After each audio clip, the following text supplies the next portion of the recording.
ترتيب أقوى جيوش العالم لعام 2020. أصدرت مؤسسة جلوبال فاير باور تصنيفها الجديد لعام 2020 الذي يصنف ترتيب أقوى جيوش العالم. من برأيك هي الدول التي تمتلك أقوى جيوش العالم؟ تساؤل يتبادر في ذهن كثيرين أثارهم الفضول للتعرف على موازين القوى العسكرية في ظل ما يشهد العالم من سباق تسلح واستعراض للقوى وسط توترات سياسية ونزاعات عسكرية محتدمة في مناطق عدة. قائمة ترتيب أقوى جيوش العالم في 2020.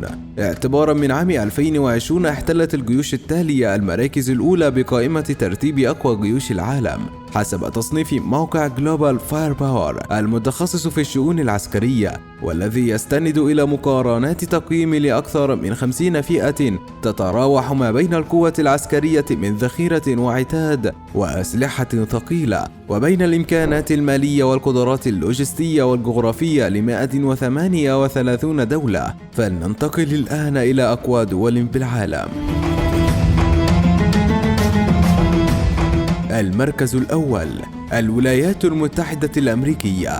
الجيش الأمريكي يعد أقوى جيوش العالم بلا منازع، ويبلغ 1,400,000 عسكري و860,000 جندي احتياط، وتصل ميزانية الدفاع إلى 750 مليار دولار.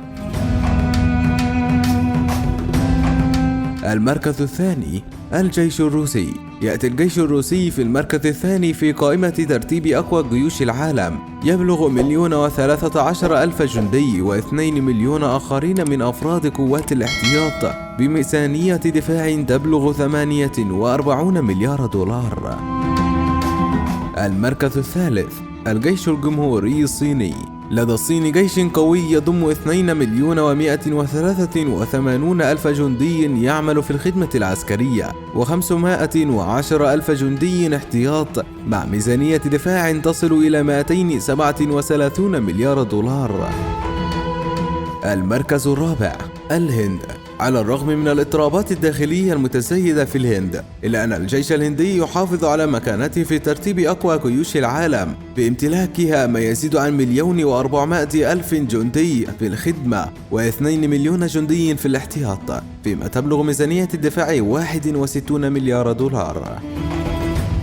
المركز الخامس: اليابان. تحل اليابان في المركز الخامس بين أقوى جيوش العالم، رغم أن عدد الجنود العاملين في الخدمة لا يتجاوز 250,000 وفقا لجلوبال فاير باور. وتكمن قوة الجيش الياباني بامتلاكه أسلحة حديثة وعتادا عسكريا ضخما، مع ميزانية دفاع تصل إلى 49 مليار دولار. يبلغ قوام الجيش الياباني 247,000 جندي في الخدمة و56,000 من جنود الاحتياط.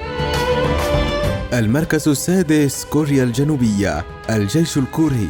يتألف جيش كوريا الجنوبية من 580,000 جندي بالخدمة وأكثر من 3 مليون جندي احتياط، فيما تصل ميزانية الدفاع إلى 44 مليار دولار. المركز السابع: فرنسا.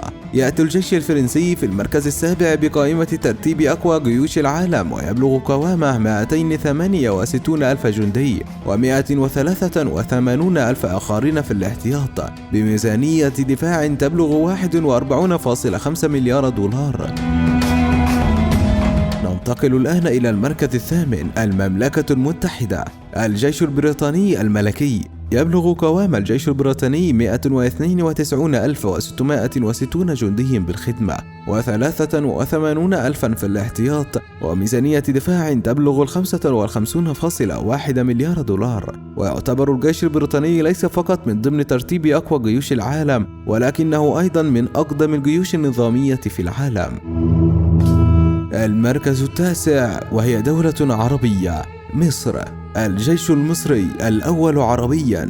يتألف الجيش المصري من 440,000 جندي و480,000 من أفراد الاحتياط، فيما تبلغ ميزانية الدفاع 11.2 مليار دولار. أما عن تاريخ الجيش المصري فيعد ليس فقط من أقوى جيوش العالم، بل هو أقدم جيش نظامي مذكور في التاريخ طبقا لتقييم قائمة التراث العالمي الغير ملموس للإنسانية.